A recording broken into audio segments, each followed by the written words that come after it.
If your goal is to look like this, then what you have to get right is your diet. Because for all the years of training, even now, if I gain 2, 3, 4 kilos, I would look like a totally different person. My jawline would be less defined, my face would blow up and get puffy, the love handles would come back. Being lean, you actually feel great. You look better in clothes, you feel lighter on your feet, you have this sharp feeling. And most people spend 80% of their effort in building muscle and 20% on their diet, when arguably it should be the other way around. Training can be fairly simple, especially if you follow a minimalist approach like I share on my channel, but the diet, that takes a lot of time to figure out. So today I'll talk about 2 styles of diet, and let's find out which one is the best way for you to get lean. All the training in the world is not going to do anything unless you get your diet right and you can get lean enough to show the muscle that you built. And in the diet side, we have 2 kinds of diets. We have food restrictive diets and time restrictive diets. So food restrictive diets is diets that restrict certain foods like no carb, no sugar, no fat, vegetarian, vegan, pescatarian, carnivore, keto, paleo, all of these things that are saying no to a certain group of food. And what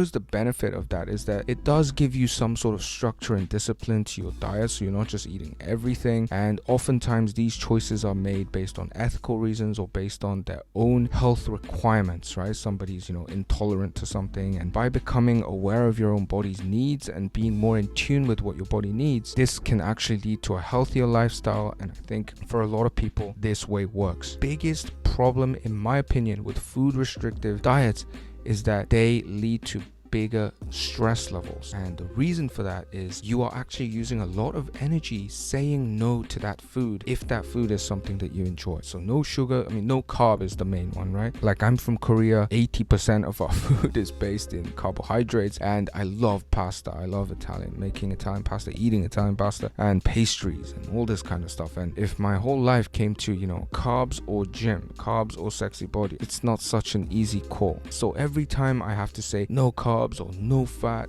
fat makes everything taste good. And if you have to say no fat, again, every time you have to say no to that, you're using a lot of your mental energy to keep that alive. You're relying on a limited resource, decision energy and mental energy, and you're constantly using that, which builds up stress. And stress is cortisol, and cortisol's relations with insulin. I go into this in other videos, but basically the more stressed you are, in the short term your appetite might go down, but in the longer term it's much more likely to increase your blood sugar, lead to insulin spikes, and lead to binge eating. If you actually want to get to a low body fat, what you want to do is go for the stressless diet. This is so key. You want to go for a stressless, enjoyable diet that allows you to stay in a caloric deficit over the long run. So let's go into the next one, the time restrictive diets.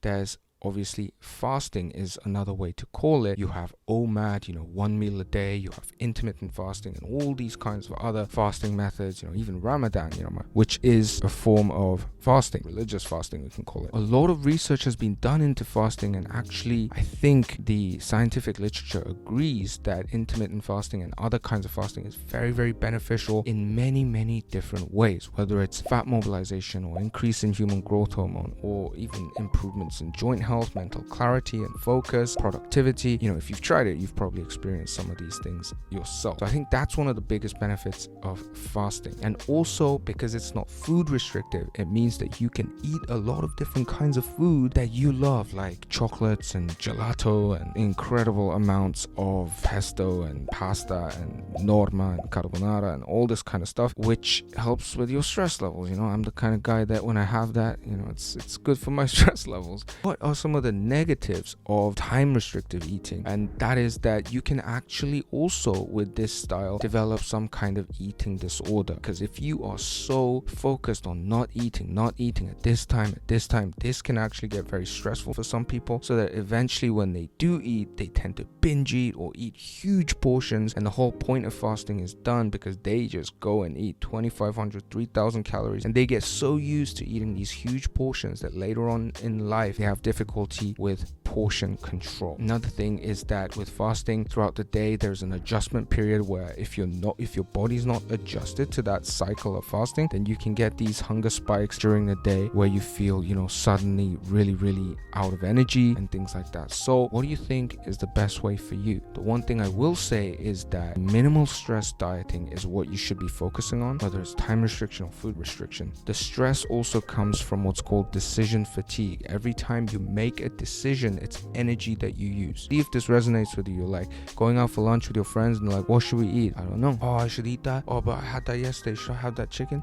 Oh, but chicken's fried. Fried chicken is high calories. Maybe I should just get McDonald's. It's easy. Oh, but McDonald's is fast food. I should get that poke. Oh, but it's just way too expensive and sweet. You see what's happening here? Decision fatigue. And then you go, oh, you get stuck, get really hungry. You're just like, whatever, I'll just eat whatever. And every time you're going through these decisions and your level of decision fatigue builds up, your stress levels build up. Then you make rash decisions. You fall off track. It's very easy to fall off track. So really understand that when it comes to diet, what you're looking for is long-term, minimal stress and enjoyable so that it can become part of a long-term lifestyle. And whenever you try a new diet, think to yourself, can I do this for the rest of my life? And if the answer is no, then the chances are it's not quite the right one for you.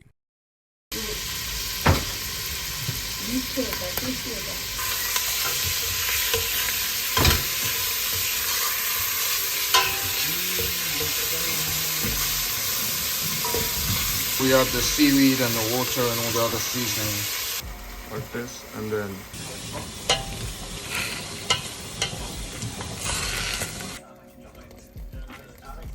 water in. Let's talk about the protein. So there's about, I'm being a bit stingy, but let's say 41 to 45 grams of protein first meal. So in the 1900 calories that I have left for the rest of the day, I should be aiming for more than 60 grams of protein.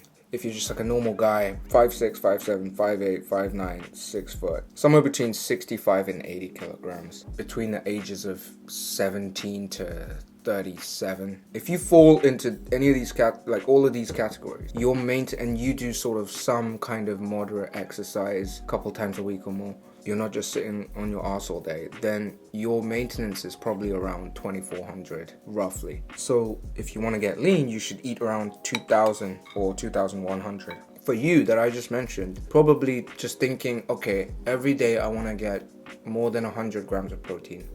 That's a good way to think. Now, technically, all these protein fitness gurus, right, all these shakes companies, they're going to tell you need like way more, like 140, 150, 60. And probably if you got that much protein, like you will feel your recovery is better. You will build muscle maybe at a slightly faster rate. But as someone that's tried it, it's not that easy to eat 150 plus grams of protein a day. It can be expensive. It can be a chore to shop for it. It can be, a bitch to cook. And it can be boring just having a lot of chicken breast all the time, because otherwise, if you don't have these kind of lean proteins, you start going for like these fatty proteins. Like it could be peanut butter, which is good, by the way. Peanut butter is great, but you might opt for like really fatty chicken, like fried chicken or just burgers, because you're like, I need to get the protein. Well, guess what? That comes with a whole lot of extra calories. And now you've just broken the caloric deficit that you want to be in. And you've justified it by saying, oh, it's because I need more protein, right? If you've tried to eat like 140 plus grams of protein a day, you know how hard it is to like constantly be doing that. And then all these fitness people, they're just like, all right, so I just like have these oats and then these shakes. And I have like 2 shakes, or like I just focus on getting like 100 grams of protein in my first meal, and then I backfill the rest. It's just like, you hear these people talk and you're like, their relationship with food is kind of messed up. It's kind of different. Like they talk about food in a different way. I don't want to be that. I love food. You have no idea how much I love food. Like you and I, if we met, could probably talk about like our favorite foods, like, and really just talk about like how good it tastes for like an hour. I'm a foodie, and I see these people, they even say things like, working out's not even that difficult anymore. It's just the nutrition. It's just like this constant mental fatigue of deciding what to eat and trying to get enough protein for each meal. Like, it's really, really tiring for them to constantly think about like protein. Whenever you meet a friend, it's like protein. Whenever you go home, it's like protein. Meat proteins are expensive, and even plant proteins are expensive. Plus, there's no flexibility in your lifestyle, and you can't really enjoy a really nice bowl of tomato pasta without thinking, where's the protein? Like, I should slice some chicken breast in there. There's something about that's like, the fitness industry, I think, as a whole, contributed to messing up people's relationship with food. Sure, it has raised awareness about trying to be healthy and like healthy macronutrients and whatever, but it also kind of, with the protein obsession, has kind of messed up people's like thing, and they get so stressed, and then it's like working out till failure all the time. It's fatiguing. It's mentally fatiguing. There's actually a thing called decision fatigue as well, that makes you like tired of deciding all the time what to eat, what you should eat, whether you got enough protein. So that's why I say, if for a normal guy, just like, it's easy to calculate, it's easy to do the maths, just make things easy. Like 100 grams, that's fairly easy. Okay, I'm gonna aim for more than 100 each day. That's easy, right? That's easy to remember. That's easy to calculate. Each time you have a protein, you're like, oh, that's 30. Also, I have 70 left. Like, it's easy. It's like 140 grams, you have like 40, it's like 100 grams more.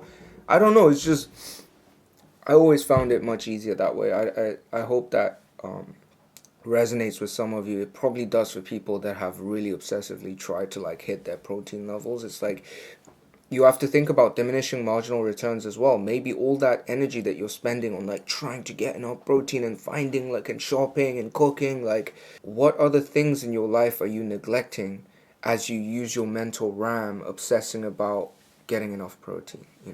That's a bit of a rant, but that's also the reason I probably say this, is also because my goals are not the same as the guys that obsess over protein. Like, these guys usually want to get really big.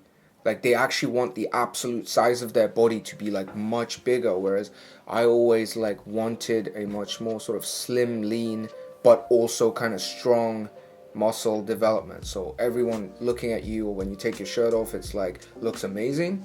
But when you walk around, just like wearing normal clothes, people won't look at you be like, wow, that guy's buff, like he's huge. Like, I never really like wanted that. I don't think those guys look good in suits. Just about to like burst through, like, like all the buttons are just like holding on for dear life, like, and all the pants, like the thighs, like some guys really love that look. They want that. They think that that's like really masculine and dominant. And look, like, you do you. Everybody can do what they want. But I'm also like, I quite like fashion. I quite like dressing kind of sometimes oversized. Like, I like sort of dressing hip sometimes too. And so I like my frame, my body shape and my frame to be aesthetically pleasing, so that when I wear different styles of clothes, I can look good. Like, not like tonk, but just good. And then, yeah, and that's probably why, because that's my goal, just having a lean aesthetic physique. That's probably why I don't obsess as much over like maximizing every protein synthesis that must happen. When I was younger, I was like that, but I was like, this is just too much. It's gonna mess up I'm not gonna enjoy food as much. You get tired of chicken breast. You get tired of, like minced beef all the time. It's like, what? Have you tasted like delicious Indian curry? Or like a really delicious pad thai? Or a nasi goreng? Or kimchi jjigae, or some tartiflette, or some margarita, like proper Neapolitan margarita, or amatriciana, or carbonara, or some gelato with brioche. Like, there's a world of food out there that is so good, that is ridiculously, insanely good.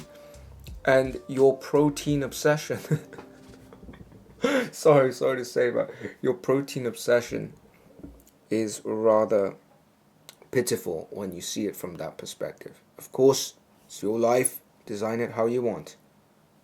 But I always think enjoyable, sustainable, long term wins the game. Now the whole process that smoothens the whole thing that makes this process easier is the mindset, right? So I really hope at these bulbs, it's like the mindset bubbles. I'll go more into that in my later videos. So I hope this really helped, guys. And if you have any questions, please leave them in the comments. And share this video with anyone that wants to hear it. And hit the subscribe button if you think this kind of video helps you and you really want to get a lean and aesthetic body. Alright? Cool.